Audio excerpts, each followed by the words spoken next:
project addresses trade-offs associated with economic and ecological changes in Arctic marine resources, using the red king crab and snow crab invasions in the Barents Sea, as well as increasing marine mammal vessel interactions in North America, and the complex bioeconomic management of each as ideal case studies.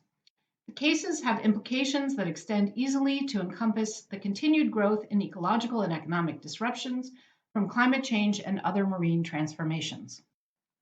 Essentially, the bioeconomic trade-offs weigh the net benefits of trying to maintain an existing ecosystem against the net benefits of change in the ecosystem.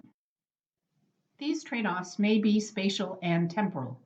With a variety of competing stakeholders and incentives, managing the changes becomes a complex balancing act where easily measured current economic benefits may take precedence over more diffuse, more uncertain future ecological benefits. Invasive species are acknowledged as one of the greatest threats to global biodiversity. As such, they call for incentive-compatible, cooperative regulatory intervention across political and other boundaries. In exploring the fundamental trade-off between ecological consequences and financial benefits of the profitable red king crab invasion, we investigated how different stakeholder interests and economic incentives feed into research agendas within ecology, supplement an inconclusive biological and ecological literature, and affect resource management. We found that scientific research agendas shifted over time in response to changes in relative trade-offs. These shifts in research production have reinforced ecosystem changes. Our research addresses fundamentals of Arctic observing systems data. Though several Norwegian and Russian maritime resource agencies contribute relevant data on aspects of Barents Sea fisheries, benthic science, and undersea mapping, for example, the use of their data needs to be contextualized with the incentives that determine which data are collected and what research is conducted, and subsequently, what this may mean for economic and ecological transformation. Our research suggests that even primary scientific research investments may favor certain economic benefits over uncertain ecological ones. Lack of scientific communication amongst research types and downstream national stakeholders intensify this bias.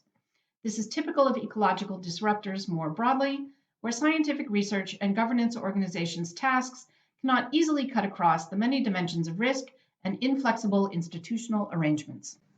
Low harvesting costs, uncertain ecosystem losses, and ongoing infrastructure investment in onshore landing facilities all shape Norwegian stakeholders' interests in favor of maintaining a long-term fishery. In response, and with pressure from neighboring Russia, management has split the seabed into a zone where crab is a long-term fishery resource and a zone where crab is an invasive species to be harvested to eradication. This arbitrary demarcation creates opposing incentives.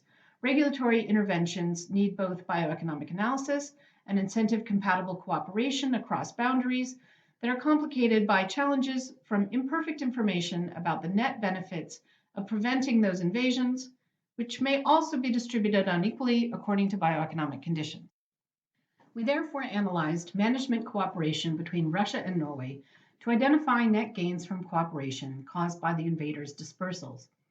As with the red king crab, the snow crab invasion has moved east to west, crossing from Russia to Norway.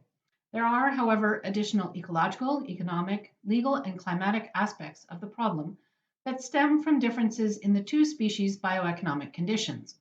When the snow crab invasion reached the international waters of the loophole, for example, the frontier of the expansion faced open access harvest, which worked to slow the spread.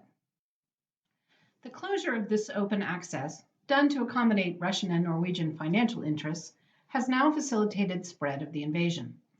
While it is well established in the fisheries economic literature that closing the commons generally enhances profits, we find that this result does not pertain when the external damages from a spreading invasive species are not included in property rights assessments.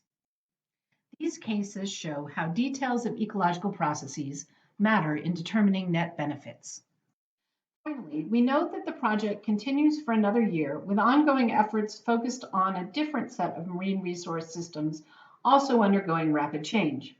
That is, existing Arctic observation components like NOAA, NASA, and the Canadian Ice Service can become better integrated to assist management of overlapping marine resources so that ship navigation plans for risk reduction to both environment and ships are successfully operationalized.